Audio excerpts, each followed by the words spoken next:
যোৰহাটত সন্ধানহীন হৈছে শিক্ষাৰ্থী সন্ধানহীন কাজিৰঙা বিশ্ববিদ্যালয়ৰ ছাত্ৰ হিমজ্যোতি দাস হিমজ্যোতি দাসৰ ঘৰ হৈছে বৰপেটাৰ হৰভোগত বিটেক সিভিলৰ পঞ্চম ষান্মাসিকৰ ছাত্ৰ হিমজ্যোতি বুধবাৰৰ পৰা মোবাইল বন্ধ হৈ আছে ছাত্ৰজনৰ আৰু এই ঘটনা সন্দৰ্ভত এজাহাৰ দাখিল কৰিছে পৰিয়ালবৰ্গই আৰক্ষীৰ প্ৰাৰম্ভিক তদন্তত পোহৰলৈ আহিছে বহু বিস্ফোৰক তথ্য কাজিৰঙা বিশ্ববিদ্যালয়ৰ ছাত্ৰাবাসত চলে অনলাইন জুৱা বিশ্ববিদ্যালয়ৰ কাষৰ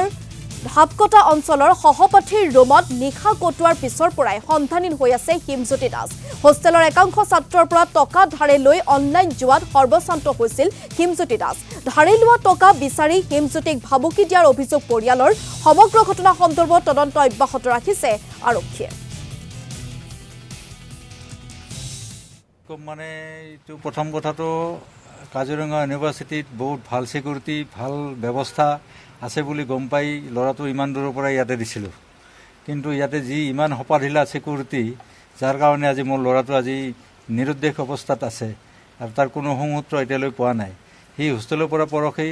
ক্লাছত গৈছিল ক্লাছত গৈ কেনে ক্লাছ শেষ হোৱাৰ পিছত সি হোষ্টেলৰ পৰা কেনেকৈ বাহিৰত আহিব পাৰে এইটো এটা বহুত ডাঙৰ কথা তেওঁলোকৰ কি সিকিউৰিটি কি হোষ্টেলৰ মেইনটেনেন্স এইবিলাক কোনো মানে মই ধৰিব পৰা নাই তাৰ পৰা ওলাই কেনে সি আহি ইয়াতে আমাৰ এতিয়া তাৰ লগৰ বন্ধু আছিল বন্ধু চাৰিজনৰ লগত ৰাতিটো থাকিলে থাকি কেনে কালি প্ৰায় 11:30 বজাত মাকলৈ একবাৰ ফোন কৰিছে আৰু তাৰ পিছত সি মোটামুটি 12:30-1টামান বজাত সি ইয়াৰ পৰা কোনোবাক লগ কৰিম বুলি ওলাই গৈছে সেইভাগে ওলাই যোৱাৰ পিছত আৰু সি ঘূৰি অহা নাই আৰু ফোন আৰু তাৰ ATM কাৰ্ড আৰু ৱালেট আৰু আপোনাৰ বেগ এখনত যিখিনি তাৰ পিন্ধা উৰা কাপোৰ আছিল দুটা স্পৰ্টিং আছিল পেণ্ট এটা আছিল